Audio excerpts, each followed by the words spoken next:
The fence that moved. It started with a fence that didn't stay where it was supposed to. One morning I noticed it had shifted a few inches onto my property, right next to my beloved maple tree. No one saw it happen, and no one knew why. I snapped pictures, measured, and even double-checked my property survey, but it was clear the boundary line had been tampered with.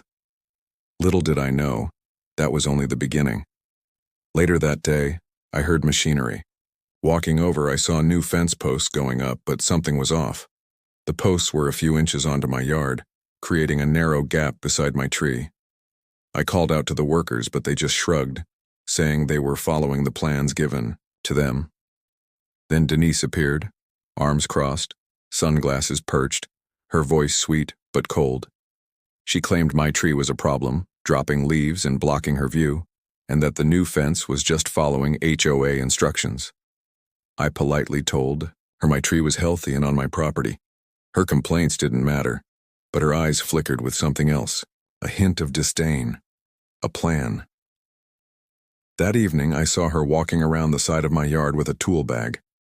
I thought it was odd, but I didn't think much of it, until the next morning. I went to check on my tree and found a drilled hole in the trunk, sap oozing out and a strange brown residue around it. Someone had injected poison into my tree. My heart pounded. This wasn't accidental damage, it was deliberate. Someone wanted to kill my tree. I called the police immediately. Officer Johnson arrived, examined the damage, and took photos. He said it was suspicious but hard to prove who did it without direct evidence. I installed security cameras that night, focused on the tree. I documented everything.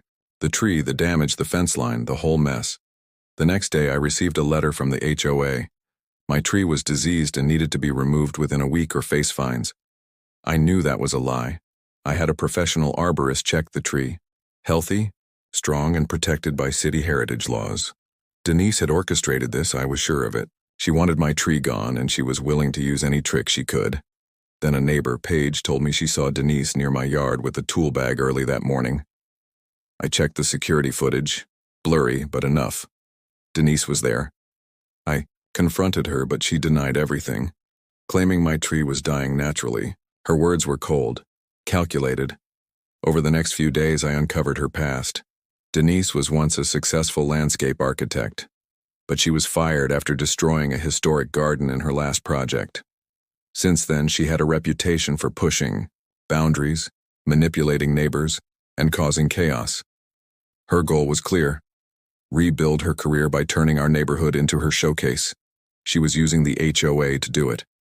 I gathered evidence, talked to neighbors, and kept my camera rolling. Then the unthinkable happened. I saw her sneaking into my yard again, this time with a chainsaw. I arrived just in time. She had already cut into the trunk, leaving a deep, ugly wound. My tree was wounded, bleeding sap, scarred forever. She had tried to kill it outright. I called the police. They arrived quickly, took her into custody, and confirmed what I already knew. She was dangerous. Her plan was to destroy my tree and any obstacle blocking her vision. The neighborhood was waking up. But Denise wasn't finished. She returned, claiming the tree was dangerous and forcing a removal order. I fought back, showing police and neighbors her videos, her past, her lies. The evidence piled up and her confident mask cracked. The night of the emergency HOA meeting, everything exploded. Gerald, the HOA president, finally stood up. He resigned, revealing Denise's manipulation and coercion. I presented my evidence: her chainsaw attack, the poison injection, her past scandals. The room was stunned. Then police officers stormed in with warrants. Denise was arrested, yelling threats, but she couldn't escape. That night, the neighborhood united. Our community was shaken but stronger. We voted to keep my tree alive, to stand up against outsiders like Denise. I was asked to lead, to protect what made our neighborhood special. And just when I thought the nightmare was over, a mysterious man approached me, an attorney from a big firm. He introduced himself as James Hoffman. His words sent chills down my spine.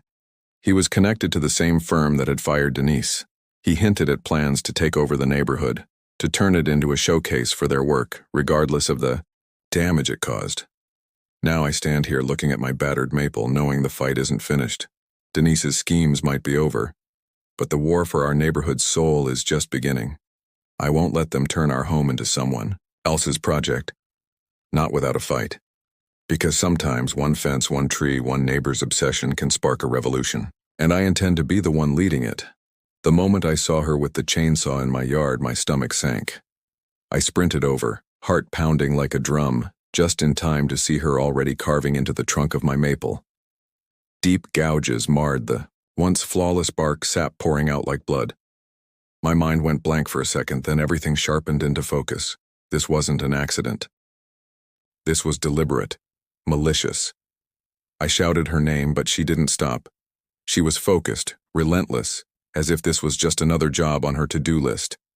I yelled again, louder this time, and her head snapped up. She saw me rushing toward her, chainsaw still in hand, and her eyes flickered with a flicker of panic. But her hands didn't tremble. She was calm, too calm, as if she knew exactly how far she could push. She tried to pretend she was surprised to see me, but her face told a different story. She was caught, and she knew it. I didn't hesitate. I grabbed a nearby rock, shouting, "Stop, what the hell are you doing?" Her eyes darted around, searching for an escape, but I was faster. I lunged, forcing her to drop the chainsaw, which clattered to the ground. She backed up, trying to bluff her way out, but I blocked her path. My mind raced, trying to think of what to say, what to do. But everything felt like a blur of adrenaline and fury. She finally spoke, voice cold and calculated. "You think you can stop me? You have no idea what's coming next." Her words sent a chill down my spine, but I was too angry to be afraid. I grabbed my phone, fumbling for the emergency number as she started to spin her story, claiming I was attacking her, that I'd threatened her first. But the footage on my security camera was crystal clear. It proved she was the aggressor, that she was the one with the chainsaw, the one trying to destroy my tree. Within minutes, sirens wailed in the distance. I shouted into the phone, telling them I had an intruder trying to wreck my property. As I kept her boxed in, I caught her sneaking glances toward the woods, like she was looking for an escape route, or maybe something more sinister. When the police arrived, she was still trying to pretend innocence, but her face betrayed her. They ordered her to stay back, cuffed her, and loaded her into the patrol car. I watched her go, trembling with a mix of relief and rage. That wasn't just an attack. She was trying to kill my tree, my heritage, the symbol of everything I loved about this neighborhood. And she had nearly succeeded. The police took my statement, while I pointed out the fresh wounds on the trunk, the fresh sap, the jagged edges where she'd cut. They promised to investigate further, and I knew this wasn't over, not by a long shot. I looked at my tree, scarred but still standing, and felt a strange mixture of grief and determination. I told myself I'd fight harder than ever to save it, because this wasn't just about a tree anymore. It was about the truth, about justice, and about stopping her from destroying anything else I cared about. As I watched the police take her away, I knew one thing for sure. Denise had crossed a line, and I was going to make sure she paid for it. The moment I saw her with the chainsaw in my yard, my heart stopped. I sprinted toward her, voice trembling but fierce, yelling her name, trying to stop her before she destroyed what I loved most. Her eyes flickered with panic as she saw me rushing, but her hands moved faster.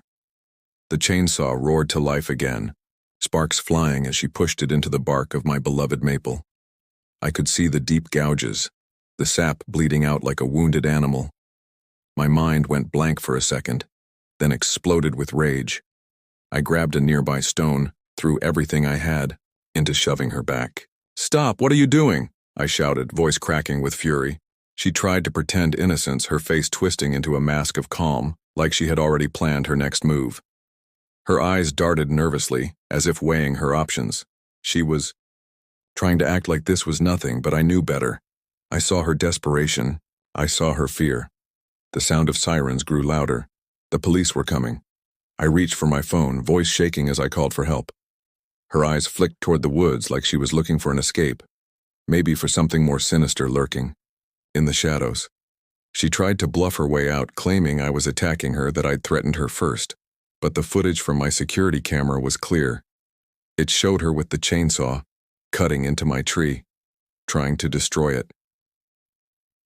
Within minutes, police arrived, lights flashing, officers shouting commands. I kept her pinned, trembling with a mixture of adrenaline and anger. The officers ordered her to stay back, cuffed her, and threw her into the patrol car. She looked at me, her face twisted in fury and defiance. "You think this is over?" She spat through the bars. "You have no idea what's coming next." I watched her drive away, my chest heavy. I looked at my tree, bloodied, scarred, but still standing. Somehow it had survived her attempt to kill it. But I knew this was only the beginning. She wasn't going down without a fight. I clenched my fists, feeling the raw pain of loss, but also the burning fire of resolve. I would protect this tree, I would find her, and I would make sure she paid for everything, because this wasn't just about a tree. It was about justice, about truth, and I was going to see it done.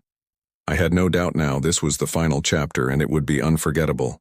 I would fight until her lies crumbled, until her darkness was exposed for everyone to see. And, in the end, I knew one thing for sure. She would never, ever forget what she had done, neither would I.